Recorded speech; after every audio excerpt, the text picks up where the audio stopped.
प्यारे बच्चों, वेरी नमस्कार टू ऑल ऑफ यू। कैसे आप सब लोग? जैसे आप सबको पता है कि हम लोग 11th क्लास की फिजिक्स का पहला यूनिट पढ़ रहे हैं, इंट्रोडक्टरी।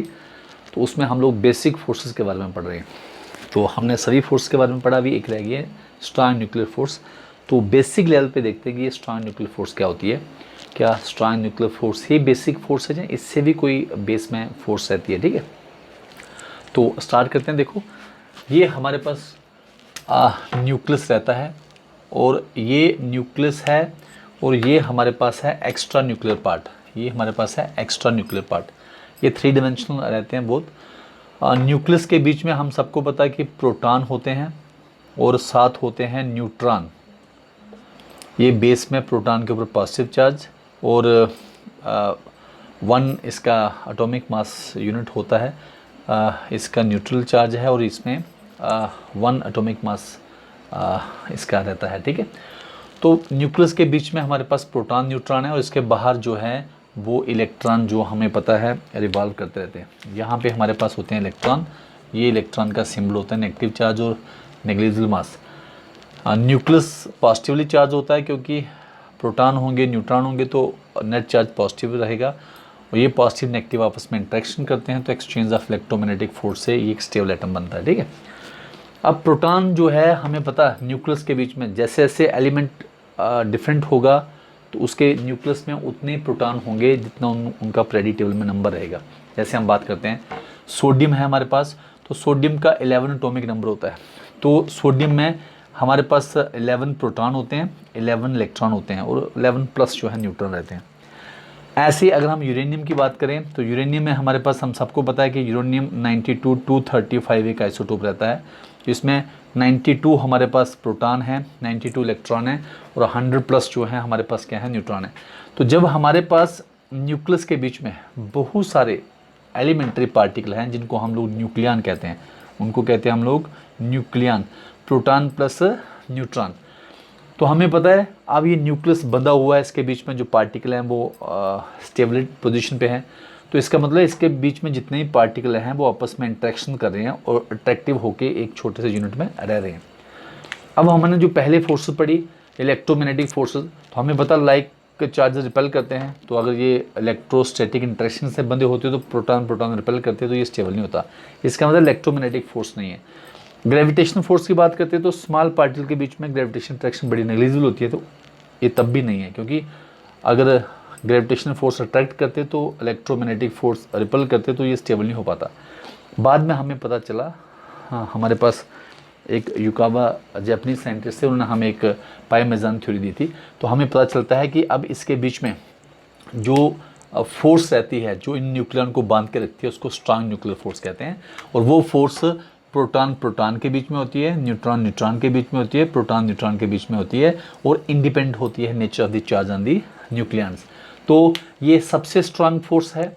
ये तो हमने लॉजिक देखा कि ये इलेक्ट्रोमैग्नेटिक फोर्स या ग्रेविटेशन फोर्स नहीं हो सकती, तो कोई नई फोर्स है जिसे हम स्ट्रांग न्यूक्लियर फोर्स कहते हैं, जो इसको बांध के रखती है और न्यूक्लियस को स्टेबल करता है, फिर एटम स्टेबल होता है, फिर पूरा यूनिवर्स में जितने मटेरियल है वो स्टेबल रहते हैं।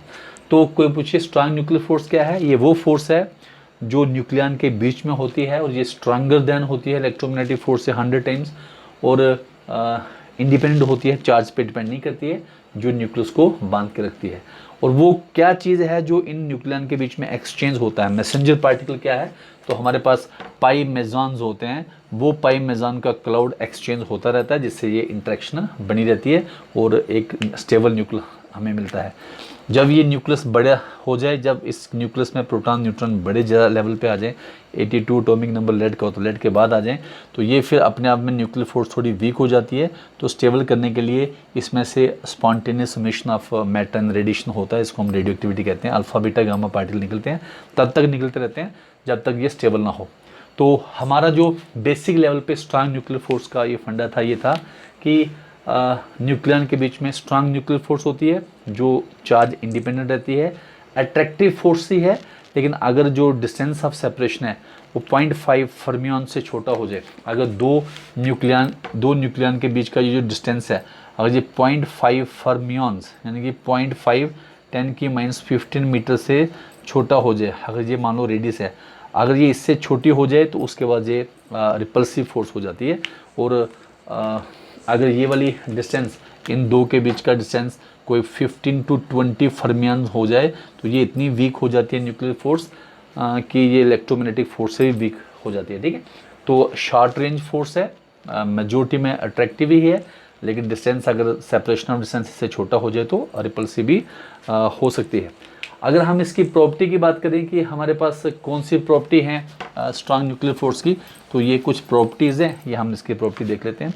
सबसे पहली प्रॉपर्टी है हमारे पास कि ये जो है स्ट्रॉन्गेस्ट बेसिक फोर्स है, ये जो है स्ट्रॉन्गेस्ट बेसिक फोर्स है इन नेचर, ये सबसे स्ट्रांग फोर्स होती है और 10 की 38 टाइम्स स्ट्रॉन्गर है, 8 टाइम्स स्ट्रॉन्गर है किससे, ग्रेविटेशनल फोर्स से।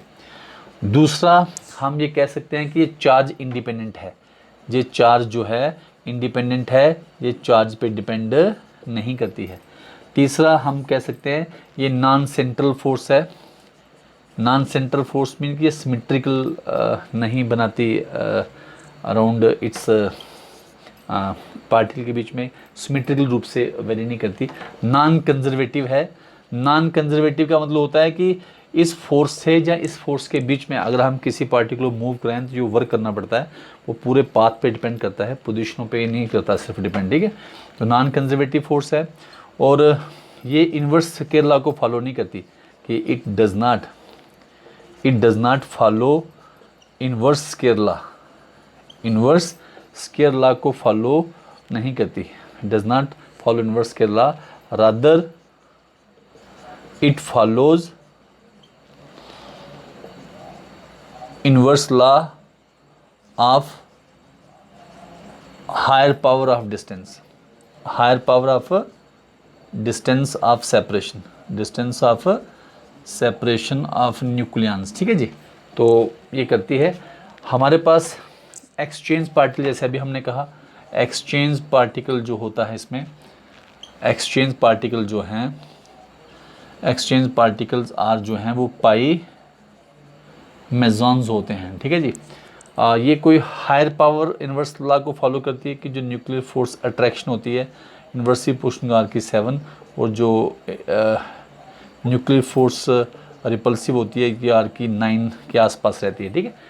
तो ये हमारे पास नेक्स्ट पॉइंट है इसका कि ये शॉर्ट रेंज फोर्स होती है, ये एक शॉर्ट रेंज फोर्स है। शॉर्ट रेंज फोर्स का मतलब है कि अप्रॉक्सीमेटली 10⁻⁵ मीटर न्यूक्लियस के बीच में या थोड़ा उसके आसपास में ही ये होती है। अगर मैंने पहले बताया कि 10-20 फर्मी डिस्टेंस हो जाए तो ये काफ़ी नेग्लिजिबल हो जाती है। ये हमारे पास कुछ बेसिक प्रॉपर्टी हैं हमारे पास न्यूक्लियर फोर्स की, और इसके साथ हमारे पास ये है कि क्या ये न्यूक्लियर फोर्स बेसिक फोर्स है। तो बाद में हमें पता चला कि जो प्रोटॉन और न्यूट्रॉन होते हैं, प्रोटॉन अप डाउन 3 क्वार्क से बना होता है, ये फंडामेंटल पार्टिकल है, और ये आपस में एक्सचेंज पार्टिकल इनमें रहता है ग्लूऑन्स जो इनको बांध के रखता है। ये डाउन और अप 3 क्वार्क रहते हैं, तो इनमें भी एक्सचेंज ग्लूऑन रहता है जो इसको बांध के रखता है। तो इसका मतलब है इससे भी बेसिक ये हमारे पास न्यूक्लियस के बीच में जो प्रोटॉन न्यूट्रॉन है उसमें जो फोर्स है कि ये ज़्यादा बेसिक है as compared to strong nuclear force. लेकिन जो क्वार्क होते हैं ये इंडिविजुअल जहाँ आइसोलेशन में अभी फाउंड नहीं किए गए हैं, लेकिन प्रोबेबिलिटी है कि हो पाएँ। तो अभी तक हम इसको यही मानते हैं कि स्ट्रॉन्ग न्यूक्लियर फोर्स ही क्या है, बेसिक न्यूक्लियर फोर्स है। अगर कोई पूछे कि इसके एविडेंसेस क्या हैं कि कहाँ पे हम ये कह सकते हैं श्योरिटी के साथ कि ये है, तो सबसे पहली बात अगर हम करें कि जो स्टेबिलिटी है यूनिवर्स, जो स्टेबिलिटी है यूनिवर्स की, और उसमें हमें ये जो है इसका काफ़ी ज़्यादा रोल है। देखो कैसे, न्यूक्लियस अगर स्टेबल होगा तो एटम स्टेबल होगा, एटम स्टेबल होगा तो मॉलिक्यूल स्टेबल होगा, मॉलिक्यूल एटसेट्रा। अगर मॉलिक्यूल स्टेबल होगा तो बॉडीज़ स्टेबल होंगी, बॉडीज़ कोई भी हो, हेबनली हो, दूसरी हो। इसका मतलब पूरे जो यूनिवर्स स्टेबल है इस न्यूक्लियर के स्टेबल होने पे है। तो यहाँ न्यूक्लियर फोर्स, यहाँ electromagnetic force, being a matter gravitational force, फिर आगे वो चलता रहता है, ठीक है। तो स्टेबिलिटी ऑफ यूनिवर्स जो है न्यूक्लियस के स्टेबिलिटी पर डिपेंड करती है। दूसरा जो रेडियो एक्टिविटी है, रेडियो एक्टिविटी भी हमारे पास इसके कारण ही होती है कि अगर न्यूक्लियस में बहुत ज़्यादा एलिमेंट्री पार्टिकल आ जाए, जैसे न्यूक्लियन आते हैं, तो न्यूक्लियर फोर्स वीक हो जाती है, न्यूक्लियस अनस्टेबल। तो ये स्टेबल करने के लिए अल्फ़ा बीटा गामा रेडिएशन को निकालता है जब तक ये खुद स्टेबल ना पहुंच जाए, लेड ना बन जाए, हमारे पास ट्रांसम्यूटेशन ना हो जाए एलिमेंट की, ठीक है। और नेक्स्ट आता है कि जो ह्यूज सोर्स ऑफ एनर्जी है, ह्यूज सोर्स ऑफ एनर्जी है, आजकल हमारे पास जो न्यूक्लियर एनर्जी है, वो न्यूक्लियर एनर्जी जो है हमें हम जो एनर्जी कंसील हो रखी है कि न्यूक्लियन जब बाइंड होते हैं तो कुछ मास को कंज्यूम करते हैं, तो वो जो बाइंडिंग जब हम उसको खोलते हैं तो वो एनर्जी रिलीज़ हो जाती है। तो उस एनर्जी को यूज़ करके हम लोग electricity, medical therapy, nuclear war में भी यूज़ करते हैं। जैसे हमारे पास सन जो है, sun is the main source है हमारे पास, sun is the main source of energy, और वो जो एनर्जी मिलती है हमें कौन सी है, न्यूक्लियर एनर्जी ही है। जो सन हमें एनर्जी देता है वो न्यूक्लियर एनर्जी ही है, ठीक है। तो न्यूक्लियर फ्यूज़न कहते हैं उसको, न्यूक्लियर फ्यूज़न कहते हैं उसे, कि जो 4 प्रोटीन रहते हैं हाइड्रोजन, ये फ्यूज़ होकर हमें हीलियम बनाते हैं, प्लस बनाते हैं पॉजिट्रॉन, 2 पॉजिट्रॉन, प्लस बनाते हैं amount of huge amount of energy, और वो एनर्जी रिलीज़ होती है जब ये फ्यूज़ होके दूसरे ट्रांसमिटेशन में आते हैं। तो ये एनर्जी हमें सन फिर देता है in the form of different radiation. जैसे हमने कल पढ़ा था कि विजुअल लाइट होती है, ultraviolet, infrared, gamma rays, X rays, radio waves, तो वो हमें मिलती है, ठीक है। तो हम लोग कह सकते हैं कि ये सारी जो एविडेंसेस हैं ये शो करते हैं कि स्ट्रांग न्यूक्लियर फोर्स होती है। तो ये बेसिक लेवल पे हमारे पास है। इसको डिटेल में हम लोग पूरा जब इसका न्यूक्लियर फिजिक्स स्टार्ट करेंगे तो वहाँ पूरा डिटेल में पढ़ेंगे विद एलिमेंट्री पार्टिकल, ठीक है। Thank you for watching. It's my request, please subscribe my channel Gurdeep Hindustani and press bell icon in order to get the notification whenever I upload new videos. Thank you for watching. Take very good care of yourself. Try to make neat and clean your environment. Help others if you can, and try to give small challenges to yourself in order to prepare yourself to face very strong and big challenges. Thank you. Take very good care of yourself. Good night. Love you guys.